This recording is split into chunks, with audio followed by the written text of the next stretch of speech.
well, we didn't talk yesterday, but Shane Lowry had a career day yesterday. I think he posted a 62 as well. He had a chance for a 61 on the 18th hole, but I think he made par, I believe, on the 18th. So he was right there, within a few shots of the lead, along with going into today. We had Justin Rose, who we haven't heard from for a while, right at the top of the leaderboard. Lowry, as I said, was right there. Morikawa was one shot back, and Victor Hovland, who we before the tournament we kind of dismissed any chance of him winning just because of he's really struggled this year. And I even read today that Hovland was seriously considering withdrawing from the tournament as of a week or two ago, just because he was so unhappy with the state of his game right now. But I think he went and saw his coach or did something, tuned it up, and he obviously brought his A game to the PGA this past weekend. But as far as we have to give kudos to the winner, obviously Xander. But both of us, thought he would be top 10 kind of thing, but we didn't think he would be able to contend. We thought the pressure would get to him on Sunday, but boy, did he prove us wrong. He shot the second best score of the day. I'm looking at the leaderboard. It's the final leaderboard right now. Schauffele with a 6 under today, and then we had Bryson, who had a huge run today. Bryson was at -7, and then Scotty Scheffler had a great round today as well. He was minus 6, -7. Was he -7 for today too? Wow. So yeah. So if Scheffler had just had a decent round yesterday, we'll talk about him and his caddy and all the other circumstances surrounding him in a few minutes. But if Scheffler had just had a half decent day on Saturday, he would have been right there too, coming down the stretch. But that wasn't meant to be. So this is Schauffele's tournament. It's all kudos to him, and he came through when it mattered today. He made a numerous long putts today. He was pouring them in for birdie. I think he had 7 birdies, 1 bogey today. Bogeyed the par 5 10th. Other than that, he had a clean card. And then obviously we got to talk about the last hole. Bryson tied the tournament up at 20 under. With Bryson made a great putt on number 18 from inside 10 feet to tie it up at 20 under. And then Schauffele had a decent tee shot, but it was right near the bunker on number 18. Didn't have a great lie, but he didn't have a great stance, I should say, and he made an amazing shot considering the stance that he had to put it close to the green. And he was able to chip to about 6 feet.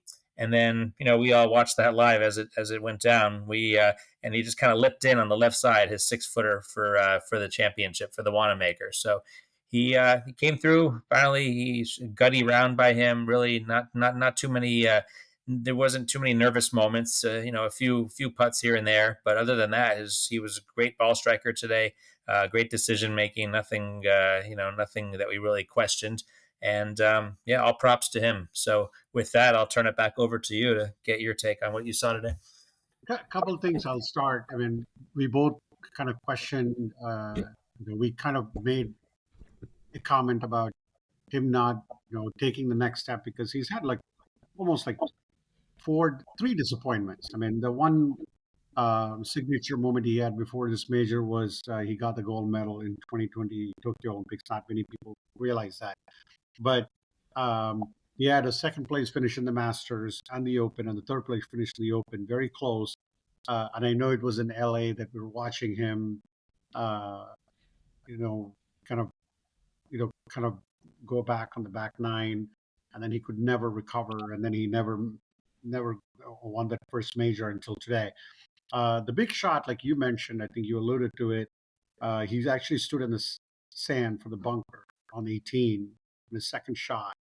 And his ball was pretty much on the fringe. And I mean, he hit an incredible shot. And then from there, just chipping it to 5 or 6 feet. And then even the last putt that he made, we were both kind of watching it live, and it almost slipped out. And, and then you get this great call from, Jim Nance to close it out for Xander.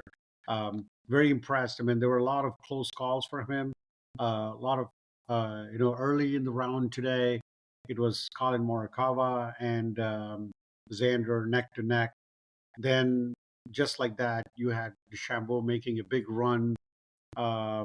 So all in all, I mean, this was incredible for I mean, I'm really happy for Xander because, and again, we talked about Victor Hovland. He was actually making a big push as Mhm. well.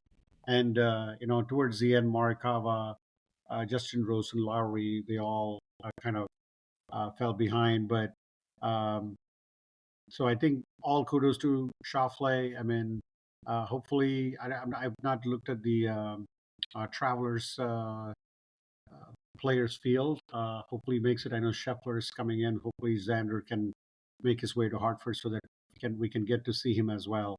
But this was the 11th golfer in the I think who was like pretty much won it from start to finish, all 4 days. Led throughout the 4 days. So I think Tiger had done it, Kepka had done it in the recent memory. But kudos to Xander for hanging in there, and kind of I would say this should probably be one of his best wins in his career because he had to not just beat one golfer. There were so many golfers who were right at the end. I mean, very close all day yesterday and all day today. Even at some point, you looked like when Scheffler was making the run. I know you. I mean, we thought minus 14, minus 15 could win it, but I think minus 21. Kudos to Schauffele for that. Let's pivot to the other golfers that we were talking about. I mean, we already talked about Victor Hovland, and some of the golfers that we normally don't see at the top 5 or 6: Justin Rose, Lowry, Justin Thomas, obviously McElroy. McElroy shot a minus 12 and still lost. So I lost by 9. I mean, that kind of tells Yeah. you he finished 12, right? So again, the disappointment for him continues. But let's go to the other golfers that you thought were very impressive today, and some who actually had a lot of hope. Like I know Tigala was, right there. He made a birdie in the first hole, and then he was actually tied for the lead at 15 under. So, and then, and I think the rest of them. What are your thoughts on that? Yeah. I mean, unfortunately, we didn't get to see too much TV footage of a bunch of the golfers because once they kind of fell back, we didn't get to see much. So then we basically just got constant footage of, Hovland, DeChambeau, and Schauffele for the last 7 or 8 holes. That's kind of how TV golf works. And then Morikawa, because he was playing with Schauffele, was he Mm. was on constantly. But yeah, I was a little surprised at Morikawa. I thought he would possibly contend and maybe get his third major today. He's been striking the ball so well, and he did it once again. He struck the ball beautifully. So many makeable birdies all day long. But it's kind of funny. He made his he made his first birdie on the 18th hole today on that par 5 when really it was a nice putt, but it's just nothing. Obviously, there was nothing on the line. There was nothing, no real stress in that putt. And he just all day long he was close, but he had numerous 8 to 15 footers all day long. He just could not make anything. So I think he had 17 pars or maybe one bogey, 16 pars, and one birdie at the end. So he just needed to cash in those putts, and he just was unable to do that today. And then, like I said, we talked a little bit about Scheffler. Yeah, he was back to his normal self today. It's hard to say. I mean, I haven't seen too many interviews with him. What the reason was why he had such a poor day yesterday. He was his first over par round in I think 41 rounds yesterday. That's amazing. So first since I think since August of last year. I read. So that's just remarkable. But Mm. so yesterday there were obviously the circumstances from all the stress and everything that happened to him Friday, both physically and mentally, weighing on his head on Saturday.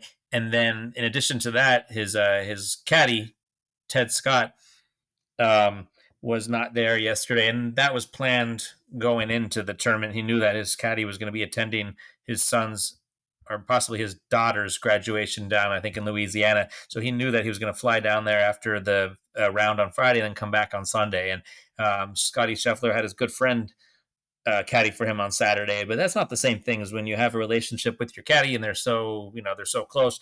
A lot of these player caddy pairs over the years that are with Tiger and his caddy, and then you have like Spieth with his guy. All these guys that have been together for so long, it's just comforting having your caddy right there with you to talk your shots through and just kind of calm you down when you need to be.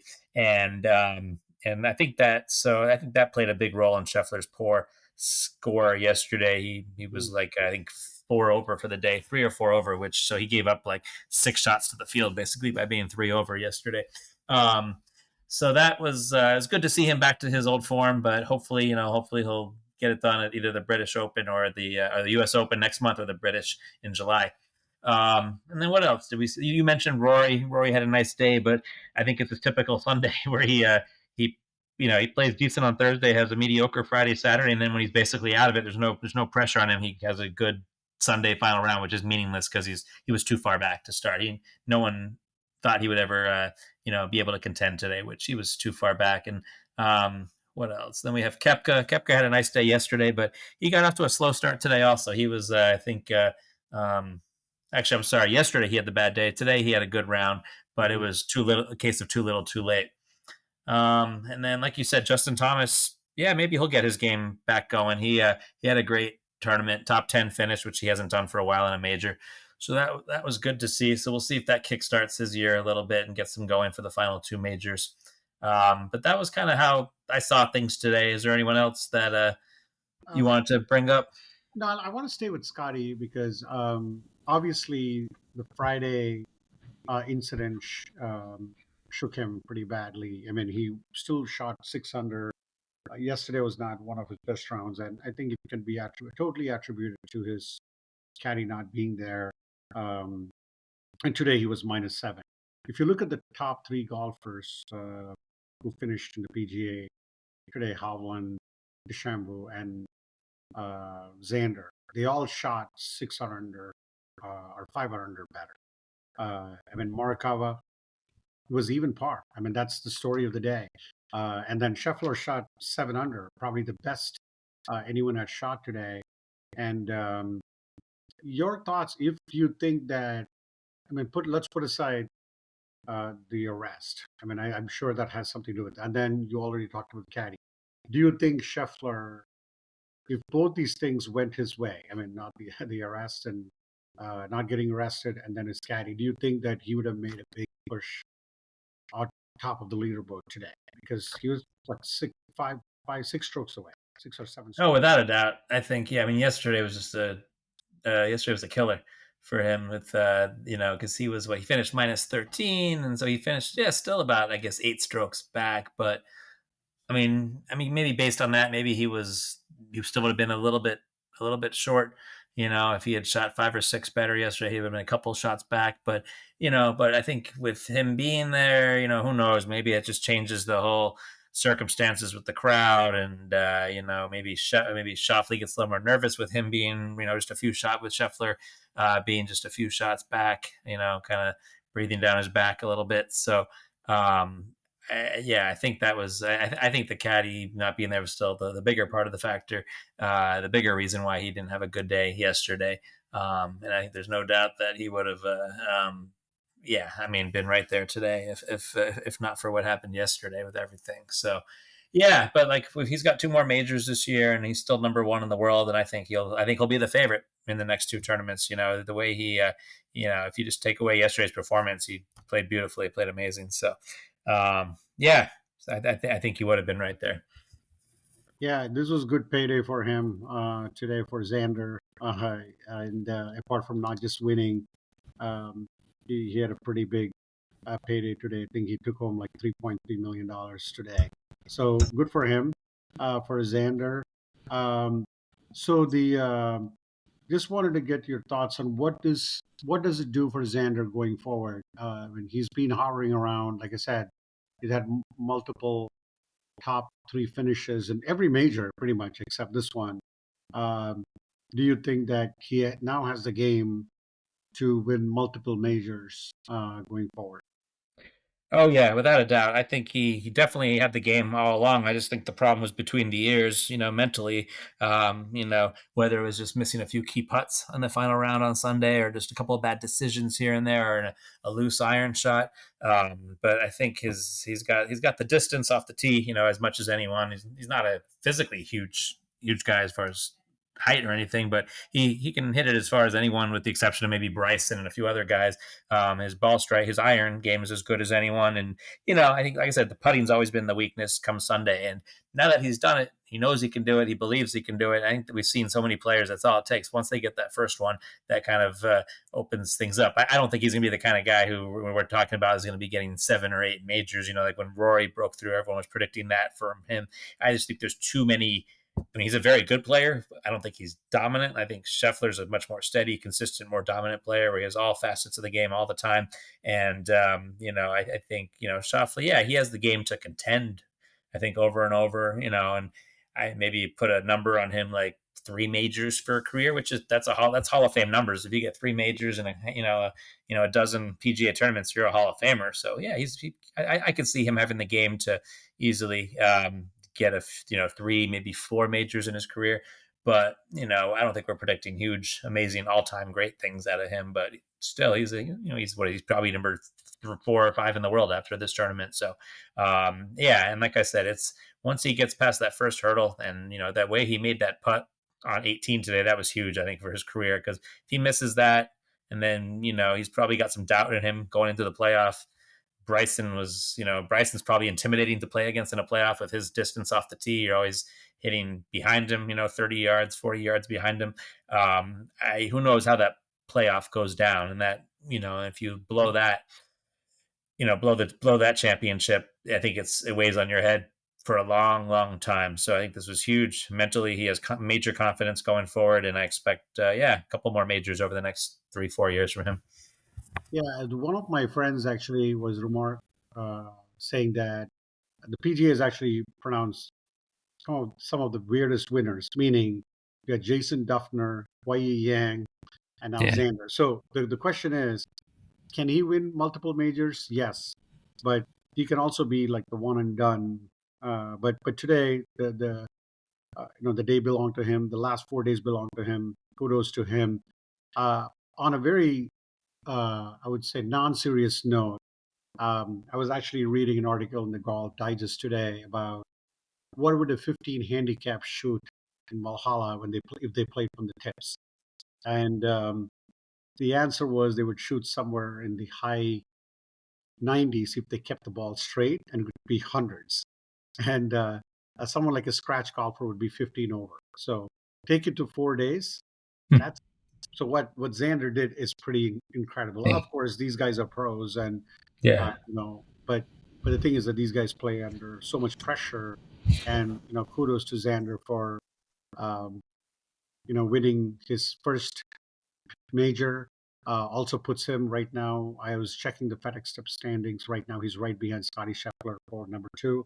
So he's in a good spot. I mean, considering a string of great success he has had in the tour. Because last week we saw him again leading the Wells Fargo Championship, only to see Scotty Scheffler come back and win it. So he was right there. That was a good tune-up for him going into Valhalla. So kudos to Xander for that.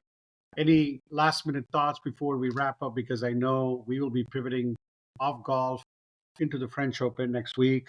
French Open starts, I think, not. I think it's a The Monday. 27th, I think. Yeah, by Memorial Day, that Sunday, the Sunday before Memorial Day for us. Before Memorial Day. Yeah. So, Yeah. So so yeah, one thing I have one interesting point to bring up. I think it holds. It's a question that is relevant to tennis as well with these players. I think it's an interesting interview question. I have my strong opinion about this. I'm curious how you would if you were Xander, how you would answer this. So if they asked him what brings him more pride, what more joy, winning the Olympic medal, which he did. I think was it 4 years ago or whatever the last Olympics. I think he won the gold medal for golf, or the PGA Championship. Which one is he more proud of? And for tennis, you could parallel that to when I forget who it was that won the gold in tennis versus like winning that U.S. Open. I have my strong opinion on that. I'm curious how you would answer that if you were the player. well, I think traditionally, whether it's golf or tennis in the Olympics, you never saw all the top players play there. I think even though most of these players have started playing, I think you've seen Djokovic, Nadal, and Federer. They've all played the Olympics. I still feel with the Olympic, uh, it's something which really done every 4 years. Um, to me, winning a major in tennis or winning a major in golf, I would put that higher than winning an Olympic gold medal. And I think, this may be like an opinion not many people may actually like it, but I would say in other sports, winning an Olympic medal is very important, especially like in track and field and swimming and all the other sports. But when it comes to golf and tennis, I would put winning a major over winning an Olympic medal. But again, that's Yeah, I just agree. Yeah. I that's fully agree. Yeah, I mean, to these guys, their greatness is judged by how many majors they have in their respective sport, not how many.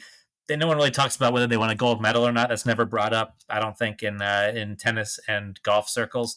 It's always how many majors have they won. That's how greatness is judged and measured in those sports. So I agree. Yeah. So I did want to touch upon one other thing that has been pretty phenomenal in the LPGA. I mean, and she has definitely some links to a tennis player, Peter Korda's daughter, Nelly Korda, who's won 6 out of the last 7 tournaments that she's played in. Uh, Very quietly. Um, uh, I mean, she's been winning. I mean, she's been just dominating the sport. So wanted to also give her kudos. You know that she's been complete like almost like Tiger Woods kind of rarefied air in LPGA. Yep. So Yes. Kudos to her. I saw a few of the highlights of her round today at the end of the live from the PGA Championship wrap up on the Golf Channel, and yeah, she had quite a battle with her. I think with her the opponent and with her second place, opponent, and I think it might have went to a playoff even. Yeah. yep. Yeah. So yeah, Yep. just kudos to her. And then for those who don't know, she's the daughter of uh, Petra Korda, and then her brother Sebastian Korda plays in the uh, in tennis. So with that, we wrap up an amazing PGA Championship. Unless you have any last minute thoughts on that. I think we're good. No, I'm ready for, like you said, ready to move on to the French Open and then the U.S. Open at Pinehurst for golf back in June. All right. So thank you again, Dan. Thanks for your insights. And I think Xander does the unbelievable. He takes home the Wannamaker Trophy. So kudos to him. Thank you so much. Okay. Yep. All right. Good night.